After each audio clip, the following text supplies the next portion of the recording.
Amen. Bwana Yesu asifiwe. Pastor Beni Magale. Tuko hapa na baba yetu Pastor Shadrack Kamoga. Karibu sana baba kwenye kipindi chetu siku ya leo. Asante sana. Amina. Yako mambo ambayo tunatamani kushare pamoja, lakini tuko na mzee wetu ambaye atatuelezea kuna baadhi ya mambo kama vijana tunayopaswa kuyajua. Ninaamini utakaposikiliza kipindi hiki na kufuatilia hiki ambacho mtumishi wa Mungu amekiandaa, tutapata experience nzuri kuhusu wokovu na kutembea vizuri na Mungu. Kwa hiyo leo tuna agenda moja mezani inayosema kwa nini kuna ulazima na umuhimu wa kuokoka kwenye maisha. Kwa nini kuna ulazima na umuhimu wa kuokoka kwenye maisha. Kwa hiyo tutaenda kumsikiliza baba na atatujibu baadhi ya mambo ambayo yeye kwa umri wake na kwa wakati huu ame experience alipokuwa kwenye, maana yuko ndani ya huo wokovu na ni mtumishi wa Mungu. Kwa hiyo kuna mengi ambayo anayafahamu na anajua inaweza kukusaidia wewe kijana na mtazamaji wetu. Mungu akubariki sana. Kwa wakati huu sasa nimkaribishe baba. Baba, karibu uweze kuzungumza na sisi kuhusu wokovu. Kwa nini kuna ulazima na umuhimu wa kuokoka kwenye maisha? Kwa majina yangu naitwa mchungaji Shadrack Kamoga na kijana wangu Beni ni mchungaji. Tunafanya kazi pamoja na hata hapa tuko pamoja kwa ajili ya kushirikiana na wewe. Labda tu nianze kwa kusema kitu kimoja kwamba wokovu una umuhimu gani? Mara nyingi watu wakilisikia hili neno wokovu, wengine wanachanganyikiwa. Yes. Wanaliona kama vile ni neno fulani ambalo haliwezekani. Lakini ni geni. Lakini kiukweli linawezekana. Yes. Hili neno wokovu limeleta neno kuokoka. Kwa hiyo mimi sio mtaalamu sana wa Kiswahili, lakini wanasema ni nomino. Kuokoka ni nomino ya wokovu. Yes. Kitu kama hicho Kwa hiyo kuokoka kuna maanisha ni kusalimika, kupona, kunusulika ama kutoka katika mtego fulani ambao ulikuwa umekunasa. Yes. Then unatoka katika ule mtego. Na mfano rahisi tu ndio kwenye Kiswahili, kwa mfano mtu anasafiri na gari. Ndio. Alafu lile gari likapata ajali. Ndio. Baadhi ya watu wakafa ndani ya ile basi. Ndio. Baadhi wakapona. Ni lugha rahisi sana kusema waliopona wamenusulika. Jamaa ameokoka bana. Ndio. Alikuwa kwenye ile ajali mbaya lakini ameokoka. Ndio. Kwa hiyo utaona kwamba kuokoka ni ile hali ya kusalimika, kupona, kutoka katika janga ama hatari ya kufa na kuwa salama. Wow. Yes. Ndio baba. Ndio. Kwa hiyo utaona kwamba kama ni kuwa salama, watu wanajiuliza swali moja, pastor. Ndio. Sasa nimeokoka kutoka wapi? Na hapo ndio panakuaga na mchanganyiko mkubwa sana wa watu wengi kuchanganyikiwa. Kwamba nimeokoka kutoka wapi? Nimetoa mfano kwamba huyu ameokoka kutoka katika ajali ya gari. Ndio. Ama ajali ya train. Ndio. Ama ajali ya MV Bukoba vile pale ilizama. Ndio. Mtu ameokoka kutoka huko. Ndio. Lakini sasa tunapozungumza kuokoka kwa mujibu wa Biblia, tunamaanisha nini? Ndio. Hicho ndicho tunachotaka kukijua, kwamba tunapozungumza kuhusu wokovu kupitia Biblia na au kupitia Yesu Kristo tunamaanisha nini? Kwa sababu watu wengi wamekuwa na mkanganyiko kwenye hilo eneo, kwamba watu wanasema kuokoka ndio nini sasa? Maana hatujui tulikuwa wapi na tunatakiwa kufanya nini. Kwa hebu tuelezee kidogo. Umezungumza vizuri kuhusu namna ambavyo mtu anaweza kuokoka kutoka kwenye ajali na kadhalika, lakini hebu tuonyeshe namna ambavyo Biblia inaweza. Asante sana pastor. Ndio. Iko hivi. Wote tunaamini kwamba Mungu ndiye aliyemuumba mwanadamu. Kitabu cha Mwanzo sura ya 1 kinaeleza Mungu akaanza uumbaji. Kinaanza hapo mwanzo Mungu aliziumba mbingu na nchi. Nayo nchi ilikuwa ukiwa tena utupu. Na giza lilikuwa limetanda juu ya uso wa vilindi vya maji. Roho ya Mungu ikatulia juu ya uso wa vilindi vya maji. Yes. Halafu mstari wa 3 anasema Mungu akasema iwepo nuru, na nuru ikawepo. Yes. Lakini anashuka chini akaanza kuviumba vitu vyote vingine vinavyoonekana na hata visivyoonekana. Lakini akafikia siku ya 6 akamuumba mwanadamu. Yes. Alipomuumba mwanadamu akamweka kwenye bustani nzuri sana ya Eden, ambayo iko kule maeneo ya Iraki. Na yule mwanadamu Mungu alipomweka kwenye bustani ya Eden, alimpa utaratibu wa kuishi kwenye ile bustani. Yes. Akamwambia matunda ya miti yote mwaweza kula, lakini matunda ya mti wa ujuzi wa mema na mabaya msile, maana mtakapokula hakika mtakufa.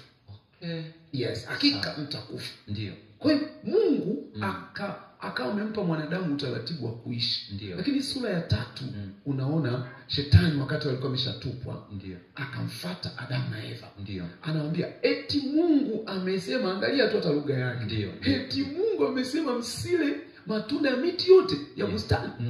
Mwanamke akamjibu, Mungu amesema matunda ya miti yote twaweza kula. Lakini matunda ya mti wa katikati tusile, maana tukila hakika tutakufa. Ndio. Akamwambia hapana, Mungu anajua kwamba mkila mtafanana naye. Ndio. Basi kwa sababu ile tunda maandiko yanasema lilikuwa la kutamanika, mwanamke akalishika, akala, akampa na mumeo. Kitendo cha kula tu tayari ajali imetokea. Ajali imetokea. Ndio. Hicho kitendo sasa cha ajali kutokea, Mungu akaanza kutoa sasa jinsi ambavyo kwa kosa walilolifanya imekuwa kubwa. Tukisoma Biblia, Warumi sura ya 5 mstari wa 12, inatuambia hivi. Kwa hiyo kama kwa mtu mmoja dhambi iliingia ulimwenguni, na kwa dhambi hiyo mauti imewafikia watu wote, kwa sababu wote wametenda dhambi.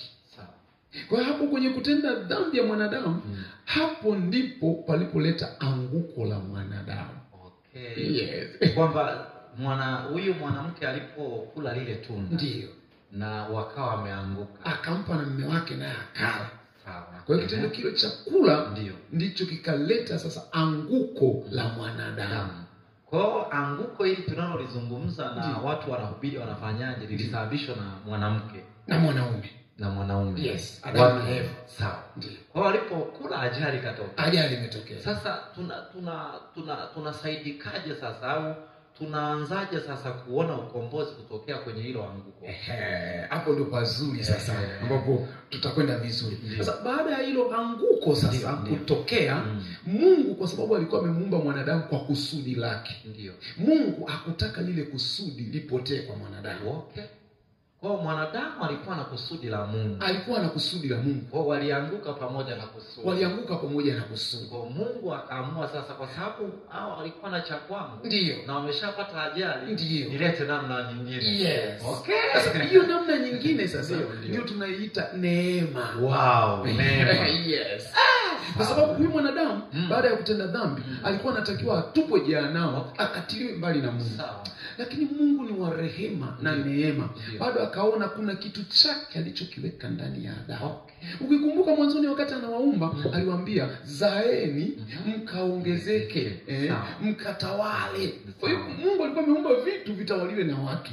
Lakini hilo kusudi shetani anataka kuliingilia aliharibu.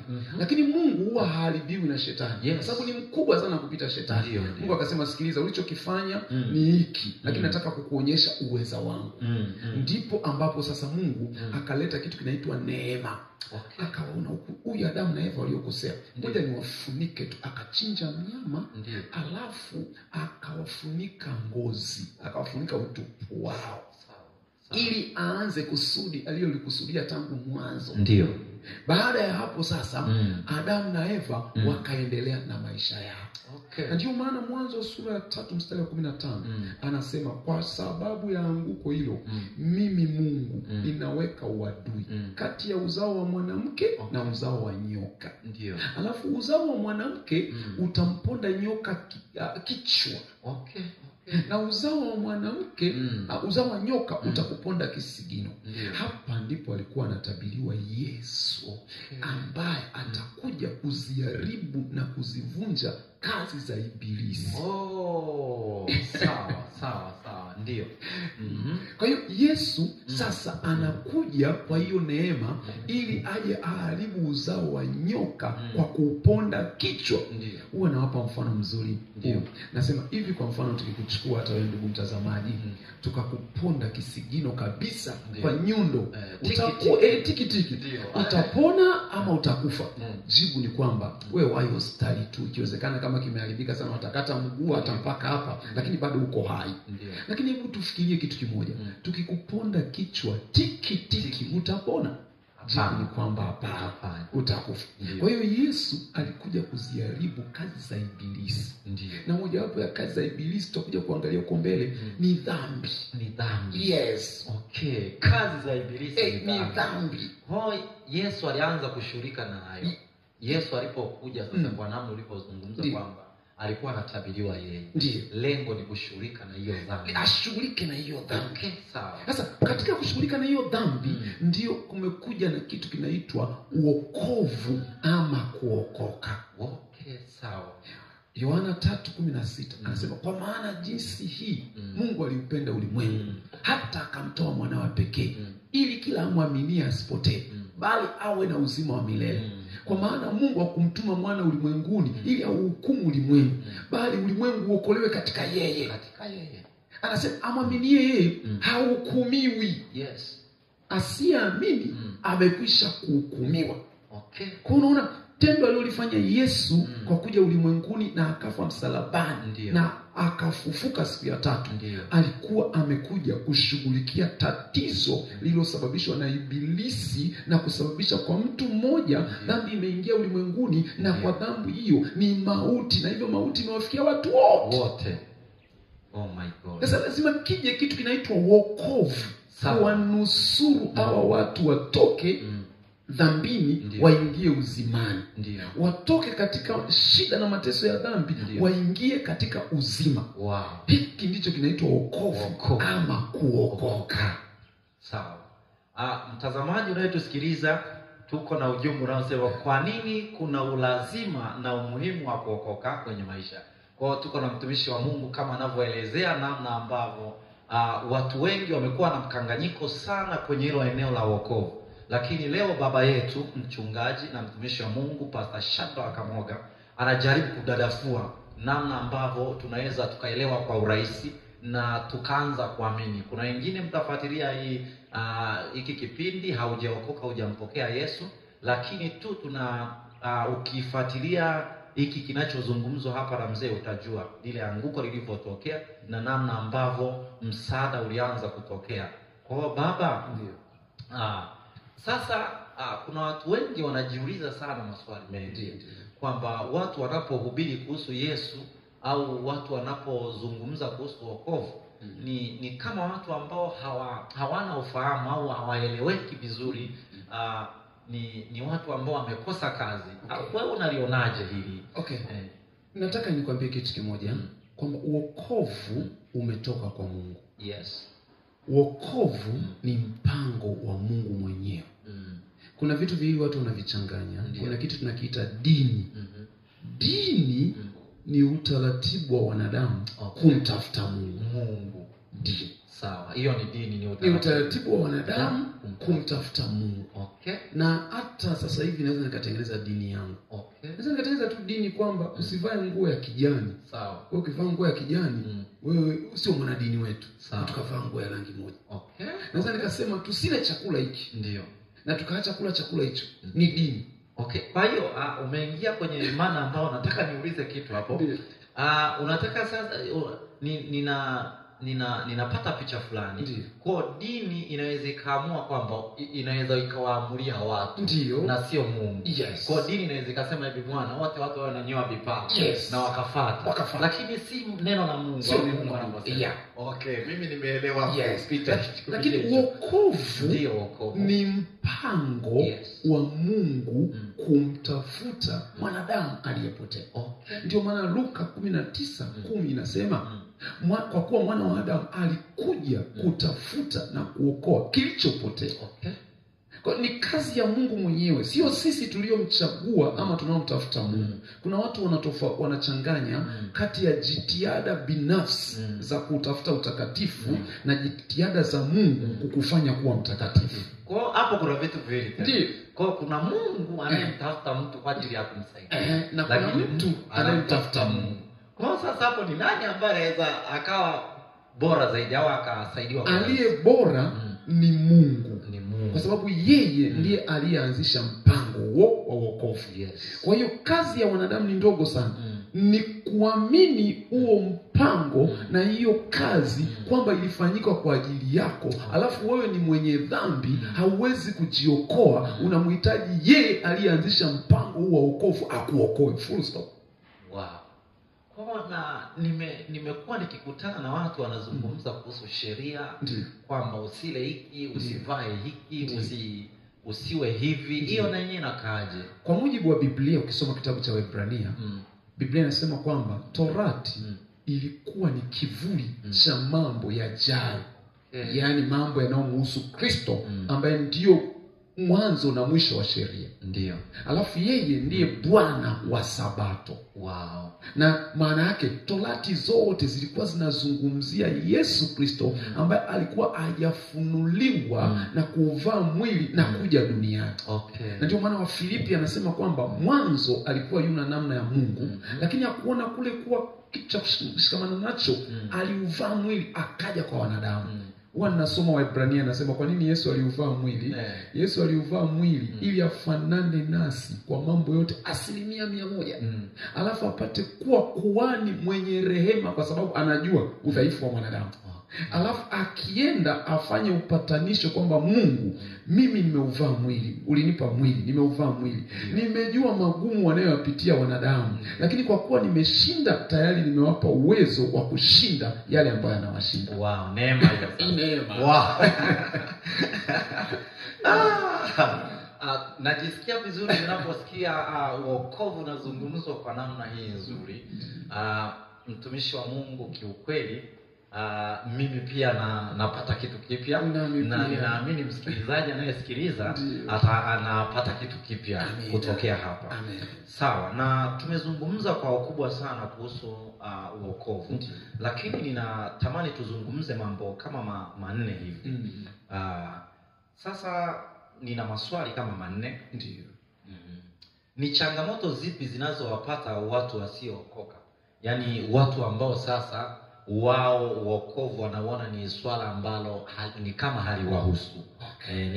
Ni kitu ambacho watu tu wamejitungia wamejiundia. Changamoto zipi zinazowapata au wanakumbwa na matatizo yapi kutoka kwenye kutokuamini kwao? Asante pastor. Ndio baba. Labda nieleze, napoelezea changamoto nieleze vitu vitatu ambavyo vinapatikana kwenye wokovu wetu. Wow. Ya wokovu wetu una vitu vitatu ambavyo vinapatikana ndani yake. Kitu cha kwanza tunakiita kwa lugha ya Kiingereza justification. Tukiwa na maana kwamba kuhesabiwa haki. Sawa. Na ndio ile Warumi 10 mstari wa 9 nasema kwa maana ukimkiri Yesu kwa kinywa chako na kuamini moyoni ya kwamba Mungu alimfufua katika wafu utaokoka. Unaona? Kwa kuamini. Kwa kuamini. Maana nasema kwa moyo mtu uamini atakupata haki. Alafu kwa kinywa anakiri na kupata wokovu. Sasa hebu angalia wewe ambaye hujaokoka. Tutakwenda mbinguni kwa sababu tuna haki ya Mungu na tumehesabiwa haki. Kuhesabiwa haki maana yake ni kwamba tulikuwa wenye dhambi, alafu kwa kumwamini huyu Yesu aliyekuja kwa ajili ya wenye dhambi, sisi tumefutiwa dhambi. Okay. Kwa kumwamini Yesu tumefutiwa dhambi zinaisha. Tumefutiwa. Wow. Kwa tumekuwa na haki. Haki yetu imepatikana, tuko huru. Kwa kumwamini tu. Kwa kumwamini Yesu. Wow. Sasa kuhesabiwa haki kunakupa tiketi ya kuwa mwana wa Mungu, mtoto wa Mungu, mrithi wa Mungu pamoja na Mungu. Kwa hiyo mambo ya mbinguni sasa yanakuwa direct kwako. Moja kwa moja. Sasa Mungu ni mwenye haki. Ndiyo. Anatafuta mwenye haki duniani. Ndiyo. Na njia aliyoiona ni njema ya kumtafuta mwenye haki ni kupitia Yesu Kristo. Sasa wanaomwamini Bwana Yesu Kristo wanahesabiwa haki kwa njia ya neema iliyo ndani ya Yesu Kristo. Wow. Sasa mtu mtu ambaye hajaamini anakosa haki. Hilo jambo la kwanza. Ndio. Jambo la pili, kuna kitu kinaitwa sanctification. Utakaso. Sawa. Baada ya kumwamini Bwana Yesu, hatua inayofuata ni Yesu kupitia Roho wake Mtakatifu anatutakasa. Anatutakasa. Tulikuwa tunapenda kutukana matusi, lakini baada ya kumwamini Bwana Yesu, ile hali ya kutukana matusi inakatwa, kwa sababu kutakaswa kuna namna mbili. Ni kutengwa, alafu na kusafishwa. Ndio. Kwa tunatengwa. Kwa hiyo sasa hivi siendi kwenye shauri la wasio haki kwa sababu tayari nimetengwa. Na nimesafishwa kwa damu ya Yesu. Kwa hiyo kinywa changu hakiwezi kutoa matusi tena. Mwili wangu tena sio hekalu la kufanyia uzinzi, uasherati na dhambi za namna hiyo. Limetakaswa kwa ajili ya kazi maalum. Jambo la tatu, kuna ile tunaita glorification, kutukuzwa. Kutukuzwa. Kwanza kutukuzwa, pastor, tunaanzia hapa duniani. Hapa. Mimi nikupe ushuhuda mmoja. Ndio. Mimi sasa hivi hata maisha yangu sitendi dhambi, ila najilinda. Ndio. Nimefikia kipindi ninatembea hata usiku wa manane. Nasikia mtu anakuita pastor. Ndio. Sasa hebu imagine wewe ni pastor mwenzangu. Hapo ningekuwa niko na mwanamke mwingine, hapo ingekuwaje? Ni hatari. Lakini sasa ninatembea usiku wa manane kwa sababu nimehesabiwa haki na nimetakaswa. Mimi mwenyewe ni mlinzi wangu mwenyewe. Yaani unajilinda. Sihitaji tena mtu mwingine aje anambie anilinde. Mimi ninajua nimeoa na mke wangu ndio mke pekee niliye naye. Kwa hiyo sihitaji hata nikitembea, natembea nikiwa najua kwamba mimi ni nani. Kwa hiyo Mungu amenitukuza hapa. Ndio. Lakini tunasubiri kule kutukuzwa pamoja na Kristo milele na milele tutakapokuwa pamoja naye. Yesu anasema maneno haya katika kitabu cha Yohana 17. Mimi nimekutukuza hapa duniani. Ndio. Lakini anasema hawa ninawaleta kwako, uwatakase katika ile kweli, maana neno lako ni kweli. Wow. Amen. Ndio. Mtazamaji na msikilizaji wa hii ni saa yako ya ukombozi. Kwenye kipindi na mezani tuko na mtumishi wa Mungu, baba yetu Pastor Shadrack Kamoga. Mambo mazuri kabisa yanaendelea. Na jambo la pili ambalo tunatamani baba yetu atusaidie ili tuweze kutembea kwa uzuri na kwa ubora kabisa kwenye dunia hii iliyojaa changamoto nyingi. Baba, ninaomba nikuulize jambo la pili ambalo utusaidie. Kuna matokeo yapi sasa kuna matokeo yapi ikiwa watu wote wangekuwa na wokovu au wangekuwa wameokoka? Yaani duniani kila mtu angekuwa ameokoka. Kuna uzuri upi ambao wewe unahisi kila mtu angeupata kwenye serikali, kwenye hivi ungenufaika nao watu wote kama tungekuwa tumeupokea wokovu? Amen. Nafikiri hili ndio moyo hasa wa Mungu. Yes.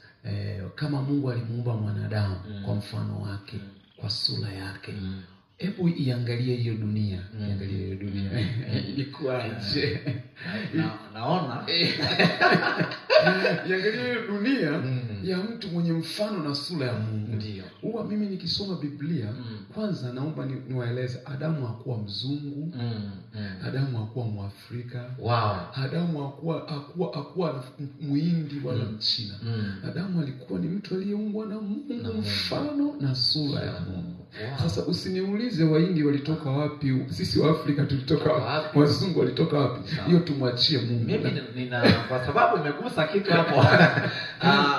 Kuna msikilizaji anaweza akawaza, sasa mzee, hebu angeelezea kidogo hapo na mimi naomba nikusaidie. Hebu sasa baba hapo inakuaje?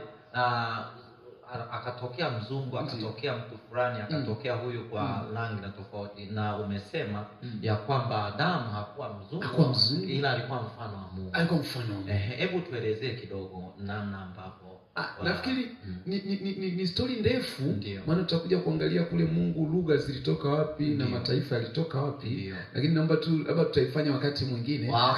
Tuiachie tu hapa kwamba Adamu hakuwa mzungu wala hakuwa Mchina, hakuwa Mwafrika. Alikuwa ni mtu ameumbwa kwa mfano na sura ya Mungu.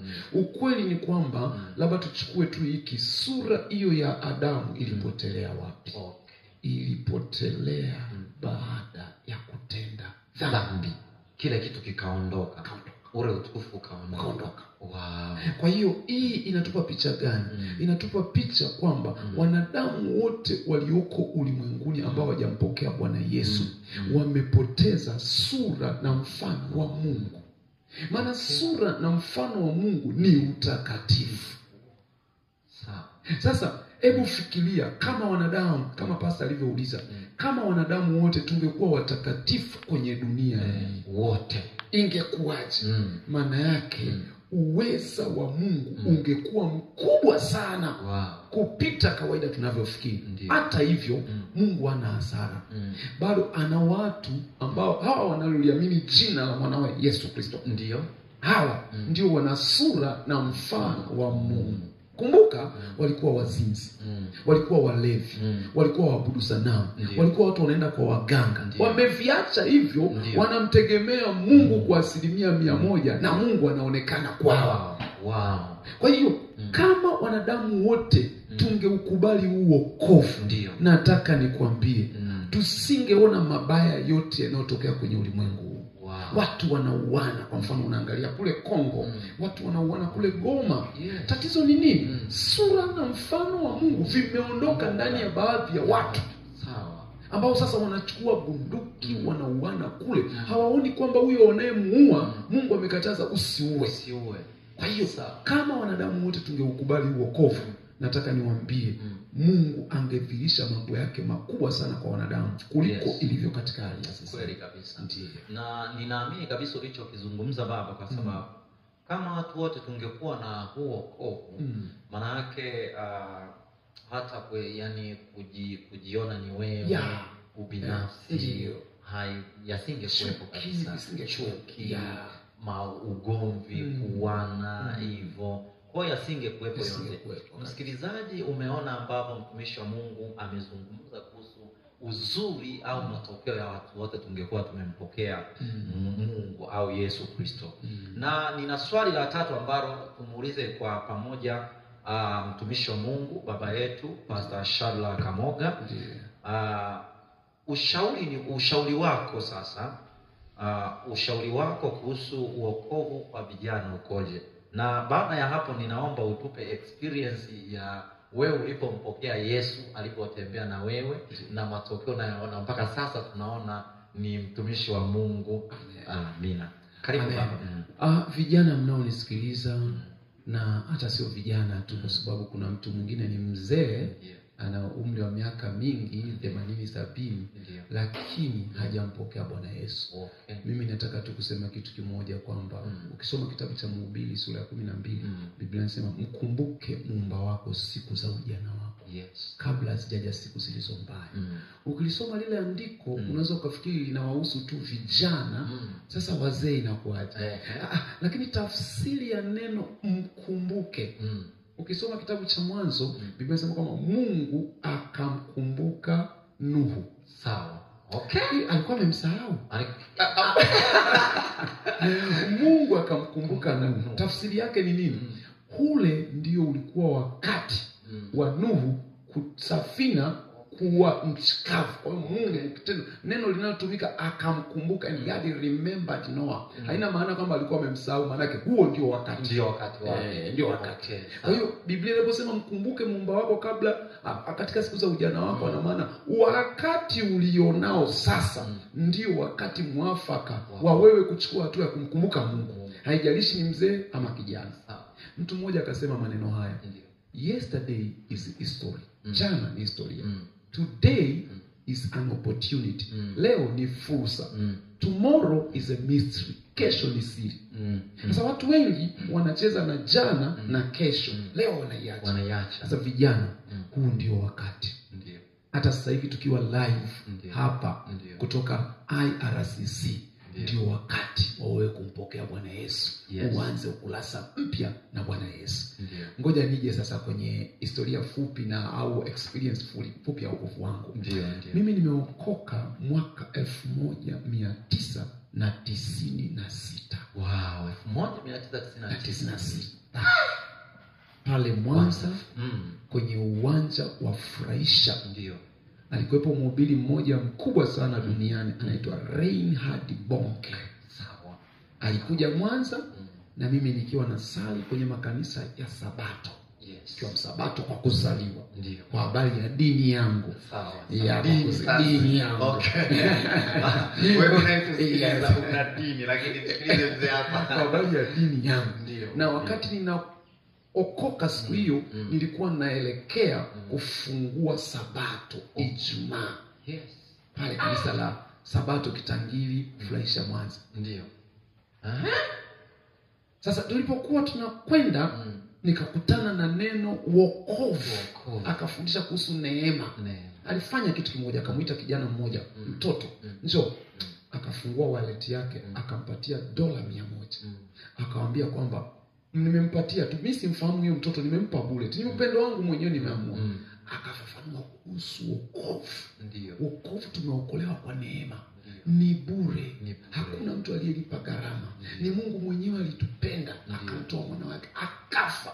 Alafu sisi tukaokolewa. Kwa hiyo hicho kitu cha bure ni cha thamani, japo ni cha bure. Ndio. Kwa hiyo alivyookoka nikaamua kuokoka. Sasa nilipoamua kuokoka, nakumbuka kuna watu waliniambia, wewe umeamua kutukimbia. Nikamwambia mimi ndio nimeamua. Ndio mimi. Okay. Sasa wakati huo nilikuwa ni kijana ambaye nimepitia mambo ya ujana. Lakini nilipookoka nikasikia nguvu ya tofauti ndani yangu baada ya kuombea ujazo wa Roho Mtakatifu. Nikaanza kuziona dhambi kama ni kitu fulani vibaya, vichafu. Nikachukia dhambi automatically kutoka ndani yangu. Nikawa naona kijana yuko na binti. Yaani naona kama uchafu fulani. Na wafuata, sikilize. Mungu amekataza. Mtakwenda motoni. Nilikuwa na moto huo. Nilivyokaa mpendwa, nilikaa miaka 10. Okay. Nasema mimi na Yesu. Nikakaa miaka 10. Kwanza kabla ya hapo watu walikuwa wananiita, wewe sio mzima. Nikwambia, kwa nini mimi nasema sio mzima? Mwanaume gani wewe hata ukutani na mabinti? Mimi nimemwamini Bwana Yesu. Kwa hiyo ikawa gumzo mtaani. Lakini mimi nikamwambia, sikilizeni, Yesu ameniokoa, ndio maana naishi maisha haya. Nikakaa miaka 10 baadaye ndio nikaja kufunga ndoa mwaka 2006. Nikaoa mke. Kwa vijana ukiokoka haupotezi muda. Kama mzee alivyosema miaka 10 ndio baadaye akafunga ndoa. Ndoa ndoa takatifu.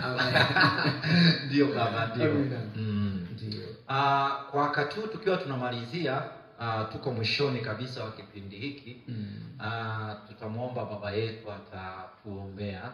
Na mimi tu ni kusi mtumishi wa Mungu, wewe unayefuatilia kipindi hiki, yamkini utaona leo, yamkini umekuwa ukitufuatilia muda wote. Leo tuko na mtumishi wa Mungu ambaye ameeleza mengi, baba yetu kutoka KICC. Tuko naye hapa na amezungumza mengi sana kuhusu wokovu. Na mada tuliyokuwa nao mezani, kwa nini kuna ulazima na umuhimu wa kuokoka kwenye maisha. Mambo mengi sana ameyazungumza na kuyaeleza. Na mimi kiukweli ni kushukuru baba. Amen. Ni kushukuru sana kwanza kwa kukubali kuja kutujenga sisi vijana na watu wengi kuhusu ili eneo la wokovu. Watu wengi tulikuwa tuko gizani kwenye hilo eneo. Nimewahi kusoma kwenye Biblia, andiko linasema kwamba mlikuwa giza. Kwa sasa mmekuwa nuru katika Bwana. Sasa baada ya mzee kuzungumza haya, kuna nuru naiona ambayo mimi binafsi nimeipata, lakini hata wewe msikilizaji ambaye umekuwa ukitufuatilia mara kwa mara, kuna kitu utakipata kwenye maisha yako na kitakujenga. Usisite kushare, kulike na kucomment. Baba, karibu ututakie baraka. Ninapomalizia nataka nikwambie ipo faida kubwa sana kwenye wokovu. Faida ya kwanza, hautaingia hukumuni bali utaingia uzimani. Faida nyingine, umesamehewa dhambi zako. Faida nyingine, magonjwa na laana zote sio sehemu yako. Zipo faida nyingi sana za wokovu. Mimi nimekaa kwenye wokovu sasa ni miaka 28. Sijawahi kwenda hospitalini.